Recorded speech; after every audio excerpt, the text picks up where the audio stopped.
रीत की आंखों में अब सिर्फ बदले की आग है। वो कहती है, आज रात तुम सोओगे कहाँ राघव?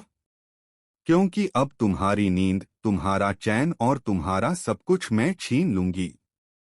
अब कहानी ने लिया है सबसे बड़ा मोड़।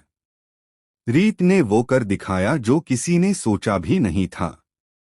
ध्रुव और रोहित ने पहले तो रीत को समझाने की कोशिश की, रीत मत भूलो कि हमारा मकसद सिर्फ प्रॉपर्टी नहीं, इंसाफ है। लेकिन रीत अब किसी की नहीं सुन रही। उसकी आंखों के सामने बस माँ का चेहरा है, वो रात जब उसकी माँ ने आखिरी सांस ली थी और राघव की हंसी की गूंज उस रात गूंज रही थी। अब रीत का बदला शुरू हुआ है असली मायनों में। ध्रुव और रोहित ने सूर्यवंशी परिवार का सारा सामान बाहर फेंक दिया।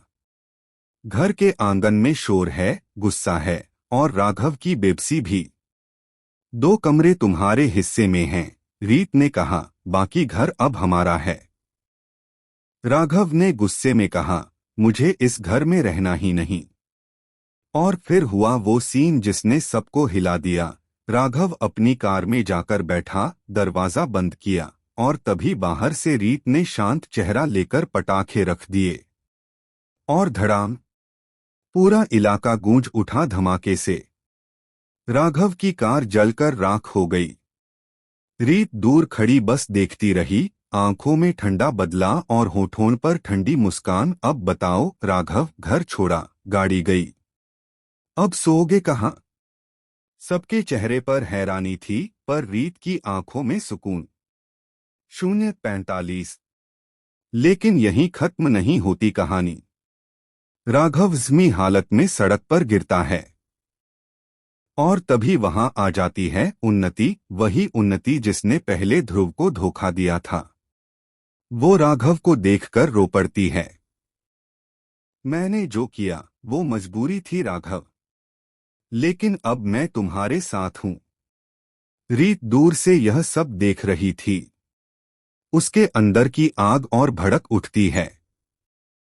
अब ये बदला सिर्फ राघव से नहीं, बल्कि उन सभी से है जिन्होंने उसे कभी कमजोर समझा। अगले एपिसोड में दिखेगा सबसे बड़ा खुलासा। रीत को पता चलता है कि उसकी मां की मौत एक एक्सीडेंट नहीं थी, बल्कि एक सोचा समझा प्लान था सूर्यवंशी परिवार का। और असली मास्टरमाइंड कौन है? वो कोई और नहीं, ध्रुव खुद। जी हाँ, वही ध्रुव जो रीत का साथ देने का नाटक कर रहा था, वही असली गद्दार निकलेगा। रीत की दुनिया फिर से बिखर जाएगी।